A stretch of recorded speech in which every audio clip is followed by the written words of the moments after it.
ప్రభుత్వం వచ్చినాక నేను తాడిపత్రికి కూడా పోవడం లేదు.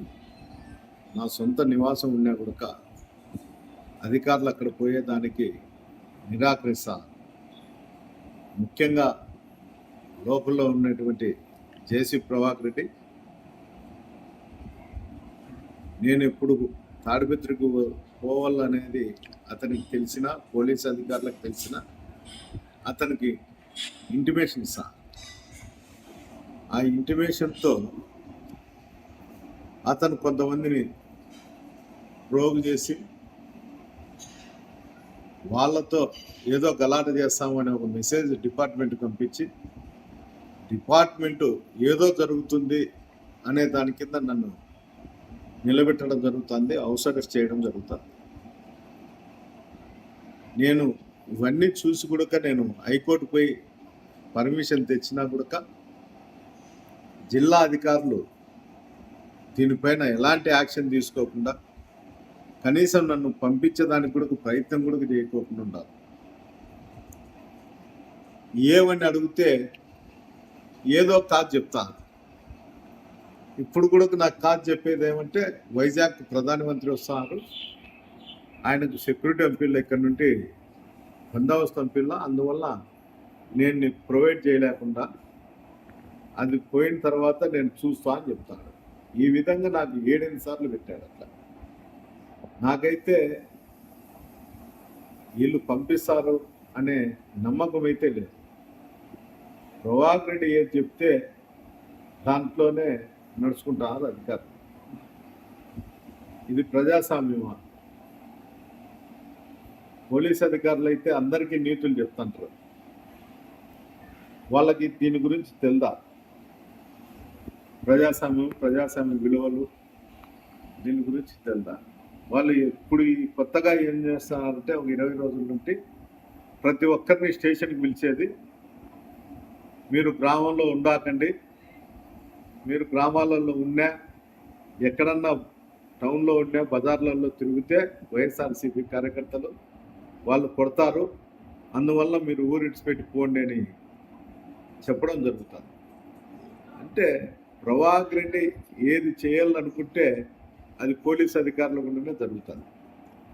పోలీస్ వ్యవస్థ అనేది ఉందే లేదో నాకు అర్థం కావడం లేదు.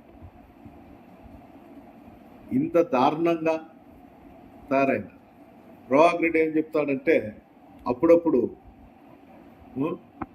నువ్వు తాడిపత్రికి రా, రాజకీయాలు చేస్తే మేము కూడా చూస్తాము అని చెప్తాడు. అయ్యా, నేను తాడిపత్రికి వచ్చాక ఎప్పుడూ సంసిద్ధంగానే ఉందా. నువ్వు నన్ను చూసి భయపడి ప్రజలు పోలీసులను ఆశ్రయిస్తాండవు. నీ హైడ్రామాలన్నీ నాకు తెలుసు, నీతో ఏమీ కాదు. ఎవరన్నా లేనప్పుడు, ఏదన్నా ఉన్నప్పుడు ఆ గుంపు చేయడము, దాని పోలీసులతో లాండ్ ప్రాబ్లం వస్తుందని చెప్పి చేయడము, నీ కథ అందరికీ తెలుసు. తాడిపత్రుల్లో 50 సంవత్సరాలు ఉన్న ప్రతి ఒక్కరికి నీ చరిత్ర తెలుసు. నువ్వు ఆలోచన చేయాల్సిన అవసరం లేదు. నీ హైడ్రామాలతోనే ఇంతవరకు సాగింది. నేను ఖచ్చితంగా తాడిపత్రికి అయితే వస్తా, ఖచ్చితంగా. ఈ రోజు కాకపోతే రేపు కాకపోతే మొన్నాడు.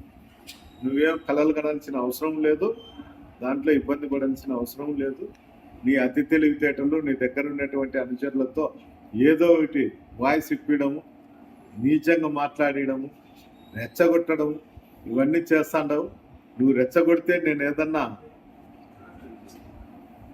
క్రైమ్ చేస్తా అని ఆలోచన చేస్తాండవేమో.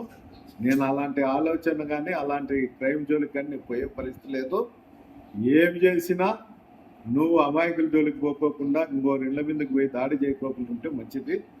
అక్కడ అధికారుల మీద కూడా నువ్వు ప్రెజర్ తీసుకొచ్చి వైఎస్ఆర్సీపీ కార్యకర్తలను ఊరిడిపించేదానికో, తప్పుడు కేసులు పెట్టించేదానికో, మీ దగ్గర ఉన్నటువంటి ఏఎస్పీ గారికి కూర్చొని పంచాయతీలు చేసుకొని ఎవరిని కేసులో పెట్టాలా, ఎవరిని కేసులో పెట్టకూడదని కోరుకొని ఆ ఏఎస్పీ గారి మీ ఆలోచనే ఏఎస్పీ గారికి ఆలోచన, అంతకుమించి ఏరేది ఏం లేదు. అతను వచ్చి ఆడు ఉద్యోగం చేసి లేదు.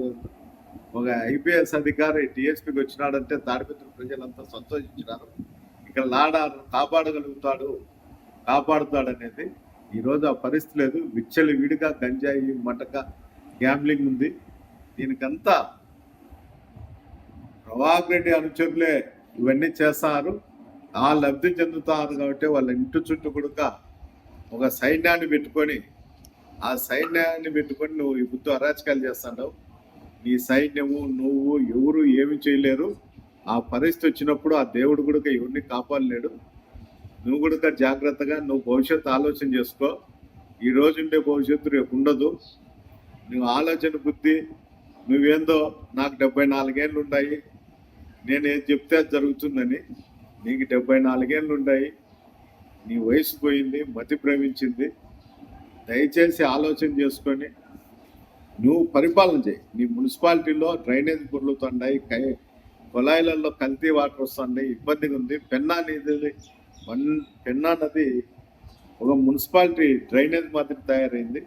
దయచేసి నువ్వు అభివృద్ధి వైపు చూడు కానీ కక్షల కార్పణ్యాల వైపు చూడకూడదని తెలియజేయడం.